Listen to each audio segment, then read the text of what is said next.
നമസ്കാരം. ബസ്സിൽ വെച്ച് ലൈംഗിക അതിക്രമം നടത്തിയെന്ന് കാട്ടി യുവതി പോസ്റ്റ് ചെയ്ത വീഡിയോ സോഷ്യൽ മീഡിയയിൽ പ്രചരിച്ചതിന് പിന്നാലെ യാത്രക്കാരൻ ആത്മഹത്യ ചെയ്ത സംഭവത്തിൽ നിരവധി വിമർശനങ്ങളാണ് ഇതിനോടകം വന്നിരിക്കുന്നത്. നിരവധി പേർ ശക്തമായ വിമർശനം രേഖപ്പെടുത്തിയിട്ടുണ്ട്. ഇക്കൂട്ടത്തിൽ സാമ്പത്തിക വിദഗ്ധനായ ബൈജു സ്വാമി പങ്കുവച്ച കുറിപ്പും ശ്രദ്ധേയമാവുകയാണ്. എത്ര ശക്തനായ പുരുഷനെയും വീഴ്ത്താനും അയാളുടെ കുടുംബത്തെ പോലും നശിപ്പിച്ചു കളയാനുള്ള പവർ ഒരു സെലിബ്രിറ്റി വ്ളോഗർക്കുണ്ടെന്നും അതൊരു പെണ്ണാണെങ്കിൽ അമേരിക്കൻ പ്രസിഡന്റിന് പോലും രക്ഷയില്ല എന്നുമാണ് അദ്ദേഹം പറയുന്നത്.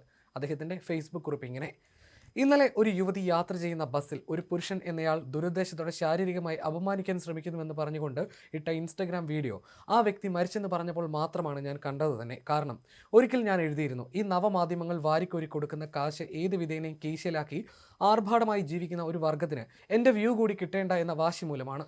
അടിസ്ഥാനപരമായി യാതൊരു കഴിവും വേണ്ടാത്ത, എന്തെങ്കിലും കരിയറിന് നിർബന്ധമായി വേണ്ട പ്രൊഫഷണലായ എൻട്രി ബാരിയർ ഒന്നുമില്ലാത്ത മേഖലയാണ് വ്ളോഗിംഗ്. കുത്തിയിരുന്ന് പഠിച്ച് മത്സര സ്വഭാവമുള്ള ആധുനിക ജോലികളിൽ പെർഫോമൻസ് പ്രതീക്ഷയ്ക്കൊത്ത് ഇല്ലെങ്കിൽ എത്ര മിടുക്കനായാലും ഒരൊറ്റ മാസത്തെ നോട്ടീസിൽ ടെർമിനേഷൻ കിട്ടുന്ന ആധുനിക ലേബർ മാർക്കറ്റിൽ ജീവിതം തള്ളി നീക്കുന്നവരെ കൊഞ്ഞനം കുത്തുന്ന വെറും കൂതറകളാണ് ഇക്കൂട്ടർ. ഒന്ന് ആലോചിച്ച് നോക്കൂ, തൊപ്പി എന്നവൻ എന്ത് ചെയ്തിട്ടാണ്, അല്ലെങ്കിൽ എന്ത് കഴിവുകൾ ഉണ്ടായിട്ടാണ് സമപ്രായക്കാരനായ പഠിപ്പിച്ചെന്ന് ആക്ഷേപിക്കപ്പെടുന്ന പയ്യൻസിനേക്കാൾ പണം വാരിക്കൂട്ടുന്നത്? അത് മെറിറ്റ് എന്നതിനെ റേപ്പ് ചെയ്യുന്ന വ്യവസ്ഥിതിയല്ലേ? ഇതിന്റെ ദുരന്തഫലം എന്തെന്നാൽ റീലുകളുടെ കുത്തൊഴുക്കിൽ സ്റ്റുപ്പിഡിസ്റ്റ് ജനറേഷൻ ഓഫ് മാൻകൈൻഡ് ആണ് ഇപ്പോൾ നമ്മുടെ കൗമാര യുവതലമുറകൾ. യാതൊരു സ്കിൽ സെറ്റ് ഇല്ലെങ്കിലും ഭാഗ്യം കൊണ്ട് സെലിബ്രിറ്റി വ്ളോഗറായാൽ കോടികൾ ഉണ്ടാക്കാവുന്ന അധപ്പതനം മെറിറ്റിന്റെ വ്യഭിചാരമല്ലെങ്കിൽ മറ്റെന്താണ്? എത്ര ശക്തനായ പുരുഷനെയും വീഴ്ത്താനും അയാളുടെ കുടുംബത്തെ പോലും നശിപ്പിച്ചു കളയാനുമുള്ള പവർ ഉണ്ട് ഒരു സെലിബ്രിറ്റി വ്ളോഗർക്ക്. അത് ഒരു പെണ്ണാണെങ്കിൽ അമേരിക്കൻ പ്രസിഡന്റിന് പോലും രക്ഷയില്ല. വ്ളോഗിംഗ് യുഗത്തിൽ ആർക്കും പ്രൈവസി എന്നൊന്നില്ല. ആരുടെയെങ്കിലും മൊബൈൽ ക്യാമറയിൽ പെട്ടേക്കാം. അത് ബോഡി ഷേമിംഗ് മുതൽ ലൈംഗിക അപവാദ കഥകൾ വരെ നീളുന്ന വെർച്വൽ കുറ്റപത്രമാകാം. ആരോപണം ഉന്നയിക്കുന്നവർക്ക് നിയമപരിരക്ഷയും പേര് മുതൽ ഫോട്ടോ വരെ കോൺഫിഡൻഷ്യലാക്കി സൂക്ഷിക്കാൻ നിയമമുണ്ട്.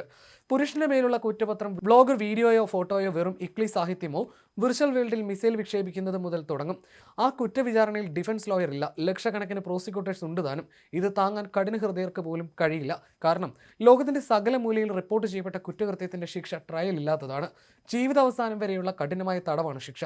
പ്രായമായ പെൺമക്കളും സഹോദരിമാരുമുള്ള കുടുംബത്തിന് പിന്നെ അഡ്രസ്സ് തന്നെ ആ വീഡിയോയിലെ ഞരമ്പന്റെ എന്നതാണ്.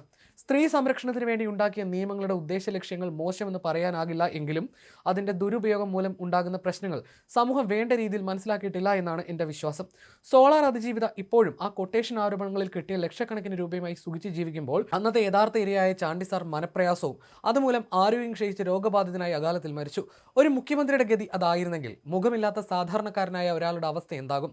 ഇത്തരം വ്യാജ ആരോപണങ്ങൾ നടത്തുന്നവരെ ശിക്ഷിക്കുകയും വ്ളോഗിംഗ് വഴി ഉണ്ടാക്കുന്ന പണത്തിന് സിൻ ടാക്സ് പോലെ വൻ നികുതി ചുമത്തുകയും ചെയ്യാൻ അടിയന്തരമായി നിയമനിർമ്മാണം ഉണ്ടാകണം എന്ന് പറഞ്ഞാണ് അദ്ദേഹം തൻ്റെ കുറിപ്പ് അവസാനിപ്പിക്കുന്നത്. കോഴിക്കോട് ഗോവിന്ദപുരം സ്വദേശി ദീപക്കാണ് സോഷ്യൽ മീഡിയയിലെ വീഡിയോ വൈറലായതിന് പിന്നാലെ ജീവനൊടുക്കിയത്. ഇന്ന് രാവിലെയാണ് യുവാവിനെ വീട്ടിലെ മുറിക്കുള്ളിൽ തൂങ്ങി മരിച്ച നിലയിൽ കണ്ടെത്തുന്നത്. ദീപകിന്റെ മരണത്തിൽ ഗുരുതര ആരോപണങ്ങളാണ് കുടുംബവും സുഹൃത്തുക്കളും ഉന്നയിക്കുന്നത്. സംഭവത്തിൽ കോഴിക്കോട് മെഡിക്കൽ കോളേജ് പോലീസ് അസ്വാഭാവിക മരണത്തിന് കേസ് രജിസ്റ്റർ ചെയ്തിട്ടുണ്ട്.